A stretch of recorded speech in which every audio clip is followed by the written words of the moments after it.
Cresci ouvindo da minha mãe e da minha família toda que eu sou muito parecida com meu pai. Infelizmente, as fotos não guardam esse tipo de memória, de gesto, e tudo que eu tive do meu pai foi uma foto.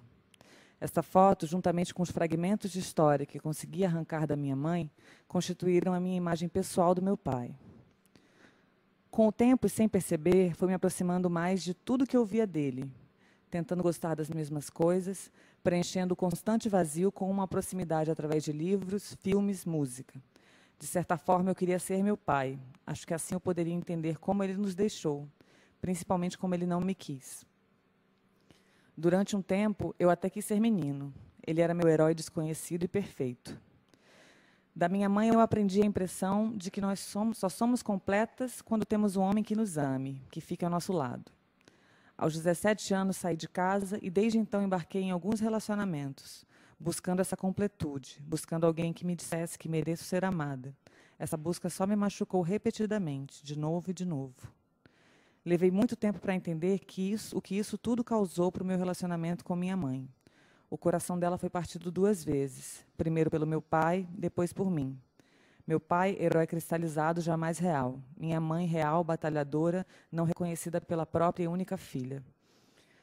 O que levou mais tempo para entender foi que minha mãe, com todas as suas imperfeições, é de fato minha heroína real. Uma mulher cheia de amor e força. A mulher que eu quero ser.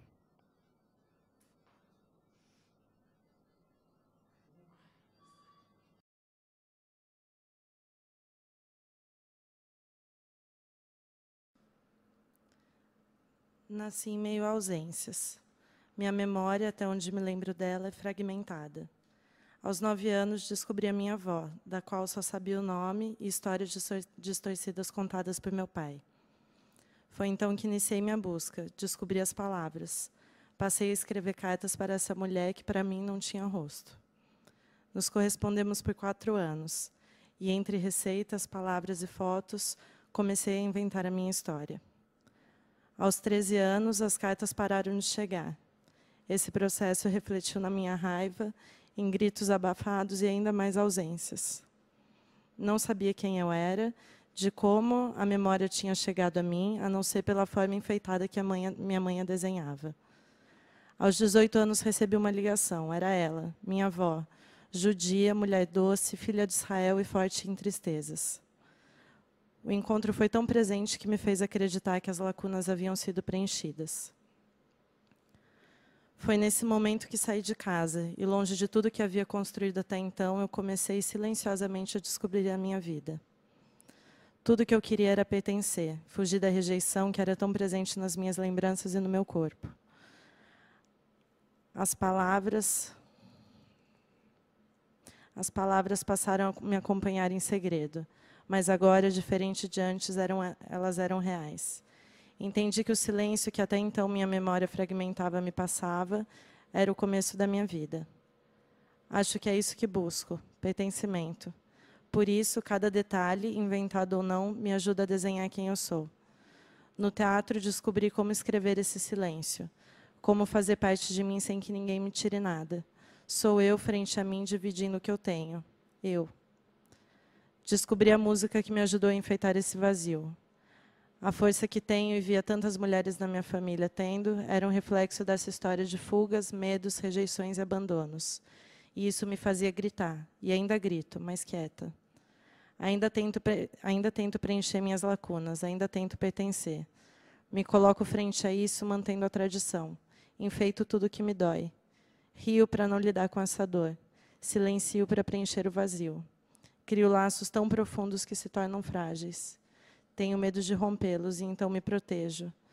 Porque se eu os romper, não sei mais contar a minha história.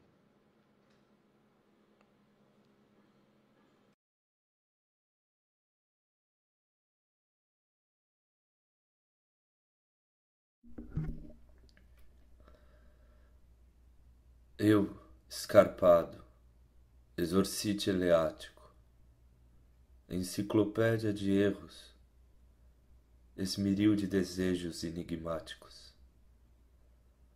Ao jogar xadrez com um xamã, checkmate, que como um orixá Xangô disse, seja a ponte,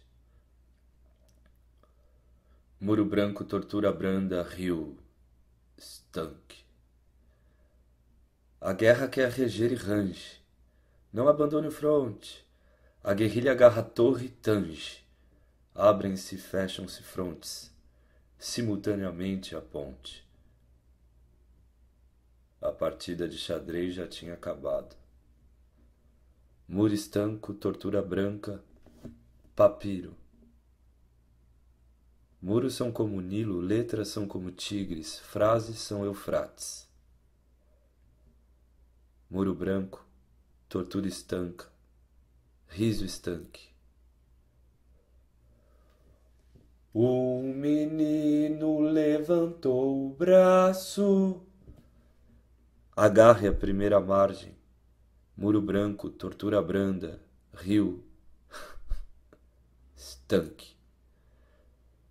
Projete as pernas para trás, pés cravados na segunda margem.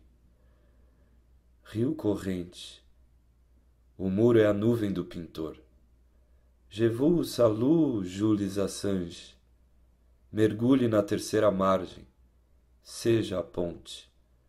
Mesmo que rígido e frio.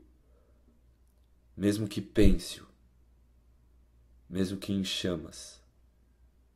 Na espreita ou de pincel, coragem. E eu ali ereto e quieto, eu era, entre um ponto e outro ponto, a ponte. Os outros ao redor e através, o horizonte. Certa vez um outro guru brutalista, não se chama Assange, tampouco é xamã, mas um exímio enxadrista, me disse assim, como quem despista. Pelo açougue também se chega a Mondrian. A partida de xadrez mal havia começado.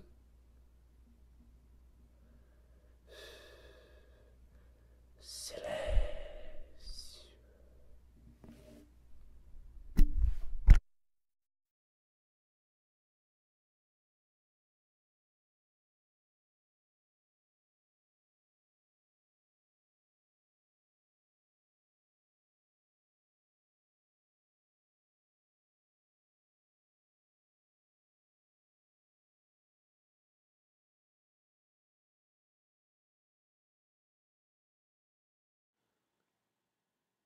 Silêncio.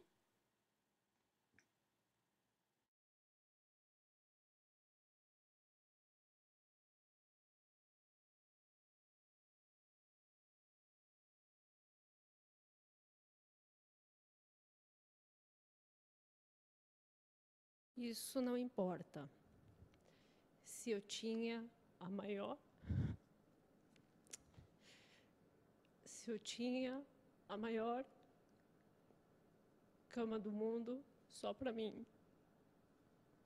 Se o passeio de domingo ao zoológico era o mais esperado.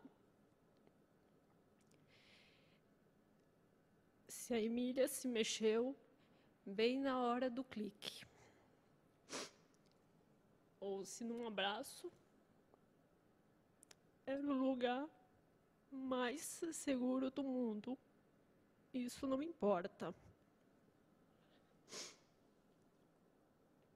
Isso não importa se as obrigações escolares estiveram sempre em primeiro lugar.